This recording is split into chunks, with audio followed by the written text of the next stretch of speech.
Well, hi there and welcome. This is Book of Mormon Reader. Well, this is quite a chapter, and knowing, if you have been following along with me, what has happened, now we see what leads up to this sort of state of affairs.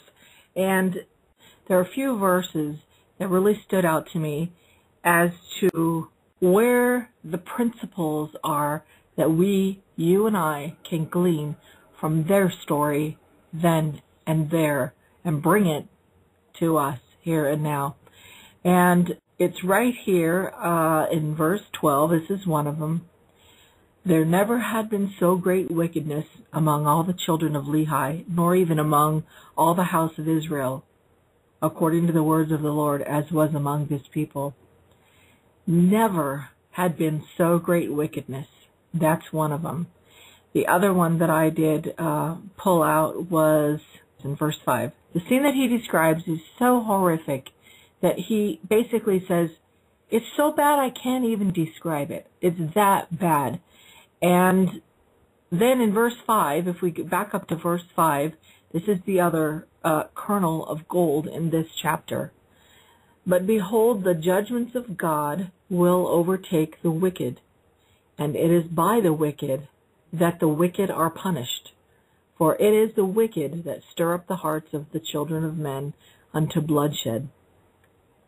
Fascinating that they came to this part where it says they delighted in it, and they reached the point where they delighted in it so much that they were sacrificing their women and their children. This is if this is not a hallmark of a fallen people, an uncivilized and a fallen people, to see what that's like. There is a movie that I remember having seen a while back, and I've tried to find it on Netflix and other places, but it's there to, if you have a place that you can get DVDs, I'm sure it's there. It's called Young Sherlock Holmes. And it's the story of Sherlock Holmes before he became a man, but while he's in prep school.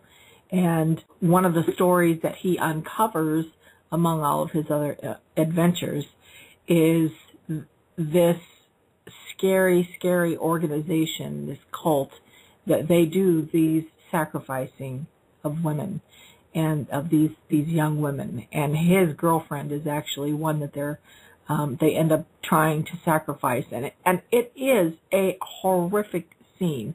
It's so scary, and the people, even their appearance while they're having their gathering with the drums beating and their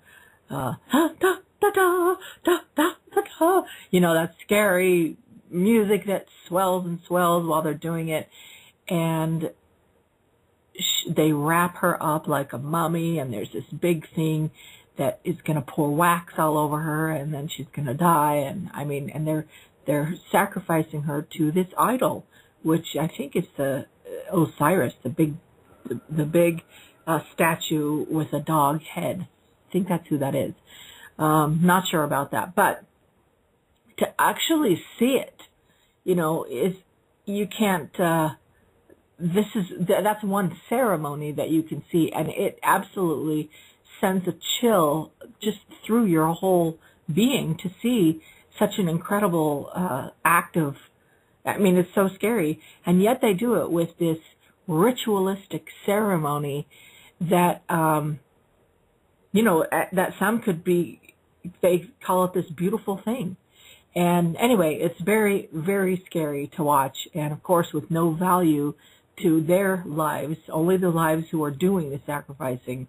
It just goes to show you how opposite that cultures who do things like that are to the desires of God, who says that, every soul, the worth of souls is great, every single one.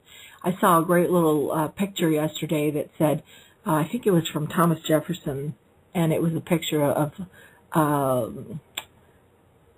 what is that called when you're looking at your baby inside your womb? Oh my gosh, why is that slipping my mind? An ultrasound. And it says that, no matter how small, a life is a life. Oh, it was Dr. Seuss. It wasn't Thomas Jefferson. It was a life. It was Dr. Seuss. A life is a life, no matter how small. And that is very profound. And the smaller a life is, the more that a civilized society should protect the vulnerable. That's a quite interesting thing. So this chapter, there are some powerful principles in here.